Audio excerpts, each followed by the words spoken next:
Madame la ministre, on l'a compris depuis le 22 février, c'est donc 10 milliards d'euros d'économies et concrètement, c'est 200 millions, et en particulier pour la culture, et en particulier 20 millions qui concernent l'audiovisuel public. Je ne reviens pas sur les 100 millions en moins pour la création, qui signifie quelque chose sans précédent depuis 1959. Mais concernant l'audiovisuel public, France Télévisions, je le rappelle, a subi depuis 5 ans 200 millions déjà d'économies, 10% des effectifs en moins pour France Télévisions, 60 millions d'euros de coupes pour Radio France, le départ de volontaires entre guillemets de 340 salariés, la chaîne François qui a fermé.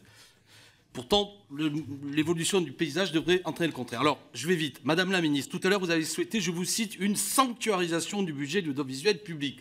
C'était magnifique. Vous avez ajouté, c'est un combat. Certes, contre qui? Contre votre gouvernement, puisque vous avez démenti, et je vous crois, avoir envoyé un SMS poétique et fleuri à l'attention du ministre des Finances. Qu'est-ce qu'on fait? Je vous rappelle Bertolt Brecht, celui qui ne combat pas peut perdre, mais celui qui ne combat pas a déjà perdu. Merci.